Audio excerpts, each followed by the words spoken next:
नमस्कार दोस्तों, आपका स्वागत है आपके अपने YouTube चैनल BSNL टॉक में। और मैं आपके लिए लेकर के आया हूँ BSNL के रेगुलर एम्प्लॉयज़ से रिलेटेड आज खास अपडेट। साथ ही हम जानेंगे BSNL के BRS ऑप्टीज की और कॉन्ट्रैक्टर वर्कर्स से एवं BSNL की यूनियंस के द्वारा क्या क्या लेटेस्ट अपडेट दी गई हैं और क्या क्या उनकी वेबसाइट पर लेटेस्ट अपडेट किया गया है एवं न्यूज़पेपर्स के द्वारा जितनी भी लेटेस्ट अपडेट दी गई हैं सभी की चर्चा करेंगे हम इस वीडियो में। तो सबसे पहले तो वीडियो की शुरुआत में मैं आपको बता दूं कि फॉर्म 16 आ चुका है। तो अगर अब तक आपने इनकम टैक्स रिटर्न ITR नहीं भरा है तो उसके लिए आप अप्लाई कर सकते हैं। वहीं आपको हम बता दें कि BSNL के जितने भी रेगुलर एम्प्लॉयज़ हैं या फिर BRS ऑप्टीज हैं उनके लिए यूनियंस के द्वारा जो लेटेस्ट अपडेट दी गई है उसको देखते हैं हम सबसे पहले प्रायोरिटी पर।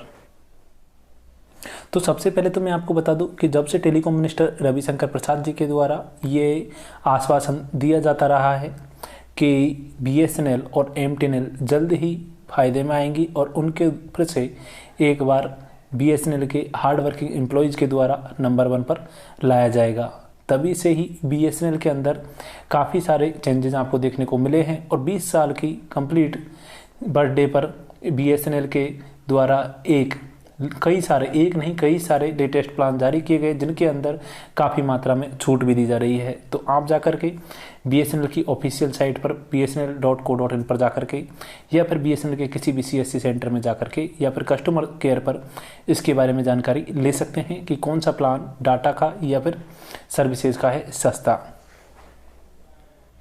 दूसरी तरफ अगर हम आपको बताएं तो लंबे समय से ये क्वेश्चन पूछा जाता रहा है कमेंट बॉक्स में कि BSNL का क्या प्राइवेटाइजेशन हो जाएगा या फिर BSNL के अंदर दोबारा से आएगी BRS 2.0 या BRS दोबारा से आने का कोई प्लान है या नहीं है।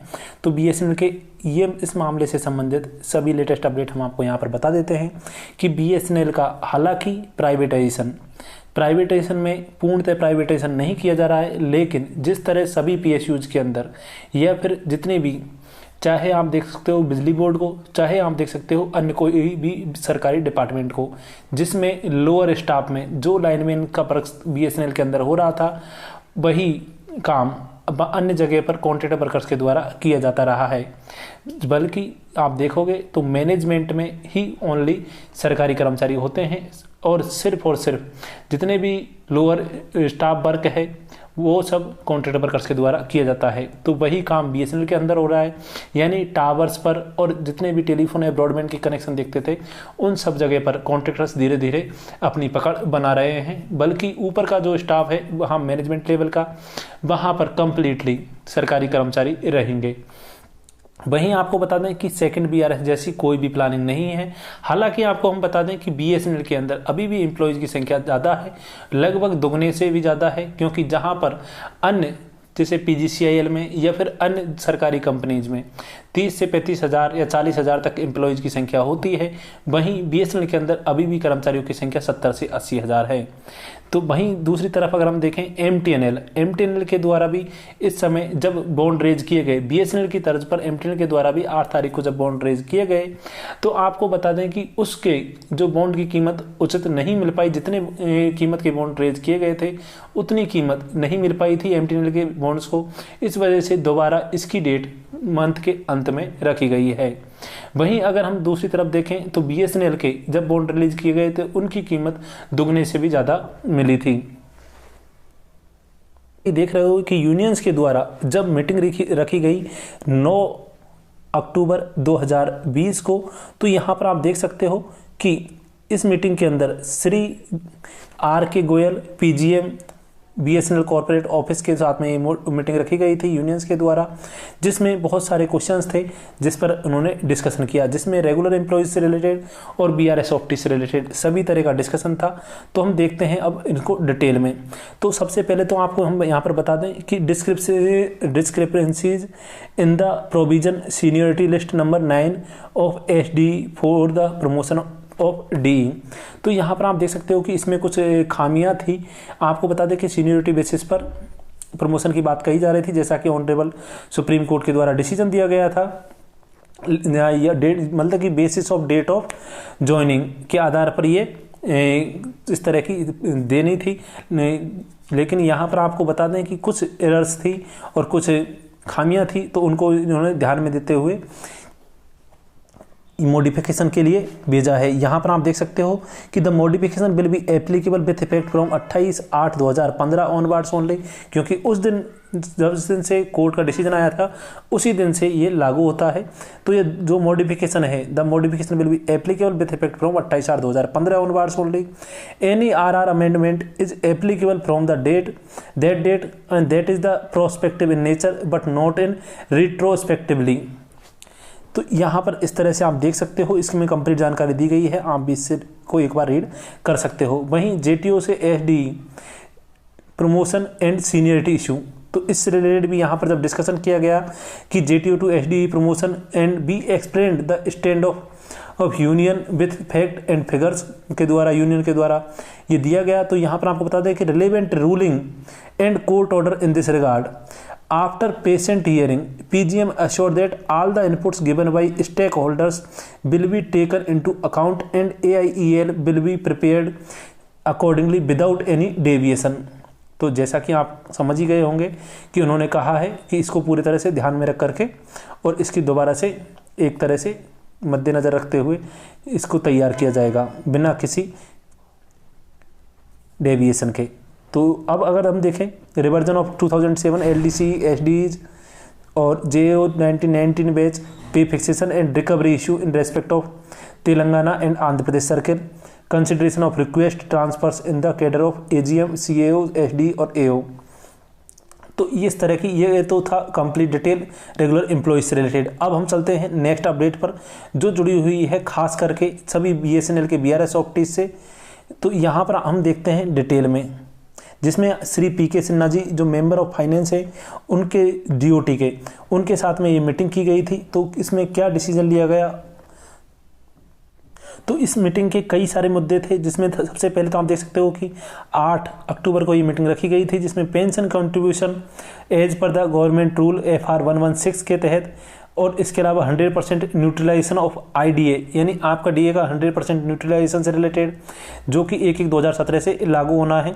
इसके अलावा मोनेटाइजेशन ऑफ सेलेक्ट लैंड और बिल्डिंग टेलीकॉम असेट्स, और तो लैंड और बिल्डिंग मोनेटाइजेशन है जो कि आपके बता दें कि जो BSNL के अंदर रिवाइवल प्लान आया था उसका एक हिस्सा है, तो उसके लिए भी यहाँ पर डिस्कशन किया गया। साथ ही immediate payment of claims recoverable from DOT, तो DOT के द्वारा जितने भी भुगतान किया जाना है BSNL को, तो उसका तुरंत के तुरंत रिकवरी करने के लिए भी यहाँ पर डिस्कशन किया गया। आपको हम बता दें कि BSNL DOT to BSNL to the tune of ₹1500 crore government aided project ALSC pay and allowance telecom services provided to DOT CC और term cell rent of building repair and maintenance electricity ETC। तो इन सभी के लिए we request finance minister member of finance to release the outstanding amount of claim recoverable from DOT to BSNL। तो DOT से recover करके और BSNL को देना है लगभग 1500 करोड़ रुपए, तो उससे लिए भी यहाँ पर डिस्कशन किया गया। तो इसमें आपको बता दें कि मेंबर ऑफ फाइनेंस ने मेंशन किया है कि most of the outstanding amount of claims recover from DOT except government funded project has already been cleared by DOT। However he advised to take up the issue with the BSNL management to submit the proper claim. If any outstanding there we will immediately clear it since we are also equally concern with the revival of BSNL। तो उन्होंने कहा कि पहले ही जितने भी project थे, सरकारी project थे, उनका भुगतान कर दिया गया है। अगर फिर भी कुछ पेंडिंग रह जाता है तो उसके लिए हम BSNL मैनेजमेंट से चर्चा करेंगे और हम भी चाहते हैं कि BSNL का रिवाइवल हो, हम इसलिए तुरंत उनके भुगतान कर देंगे। वहीं non settlement of GPF withdrawal from CC office Delhi for the BSNL corporate office employee corporation of for the BSNL employee who are maintaining essential telecom services throughout India against COVID-19 and financial assistance to the bereaved family members of the BSNL employee who expired due to COVID-19। 7th point था payment of final instalment of ex gratia to BSNL BRS 2019 retiree. तो जब BSNL की union के द्वारा ये inquiry की गई कि BSNL का जो एक्सग्रेशिया का भुगतान है जो 30 से 2020 तक कर दिया जाना था वो अभी तक भी नहीं हुआ है, तो इसके पीछे क्या है रीज़न और क्यों अब तक इसका भुगतान नहीं किया गया है। तो यहाँ पर आपको बता दें, मेंबर ऑफ फाइनेंस के द्वारा ये इस कंसर्न को जब अप्रिशिएट किया गया और उन्होंने कहा कि टिल डेट नो क्लेम और demand regarding the payment of the final instalment of ex gratia is received from BSNL। यानी BSNL की साइड से अभी तक फाइनल इंस्टॉलमेंट का भुगतान के लिए कोई भी ना तो क्लेम किया गया है, ना ही कोई ऐसी डिमांड की गई है। तो अब फिर हम उसको कैसे रिलीज करें। वहीं उन्होंने ये भी कहा कि he assured that DOT is ready to pay the same at any time as and when claim will be raised by BSNL। तो DOT ने कहा कि हम तो ये तैयार हैं क्लेम करने के, आपके क्लेम का भुगतान करने के लिए, अगर आप एक बार क्लेम तो करो तो सही। वहीं he further mentioned that DOT has already taken a special permission from the ministry of finance for the exemption from 5% ceiling which was imposed by the member of ministry of finance due to COVID-19 pandemic. Member of finance further mentioned that any delay in payment is due to BSNL only, as they are standing that some final adjustment is pending between the BRS retirees and the BSNL। तो इन्होंने कहा कि हम बिल्कुल तैयार हैं और BSNL के द्वारा ही ये देरी की जा रही है। अगर वो भी इसका कारण उन्होंने बताया कि BSNL और BRS रिटायरीज के बीच में जो कुछ भी फाइनल एडजस्टमेंट है उसकी वजह से अगर ये क्लियर हो जाता है और जैसे ही वो इसके लिए रिक्वेस्ट करेंगे या क्लेम करेंगे या डिमांड करेंगे, हम तुरंत के तुरंत उनका भुगतान कर देंगे। तो ये तो थी BSNL से जुड़ी हुई लेटेस्ट अपडेट कि BRS ऑप्टीज का भुगतान कब होगा, BSNL के जो इतने भी कर्मचारी हैं उनका प्रमोशन, उनके ट्रांसफ़र और उनसे जुड़ी हुई सभी लेटेस्ट अपडेट जिसमें लैंड मोनेटाइजेशन की भी यहाँ पर बात कही गई थी। तो ये तो थी सभी लेटेस्ट अपडेट। मिलते हैं नेक्स्ट वीडियो में नेक्स्ट न्यूज़ के साथ में। तब तक वीडियो को लाइक करें, दोस्तों के साथ शेयर करें और सब्सक्राइब करें आपके अपने यूट्यूब चैनल को। धन्यवाद।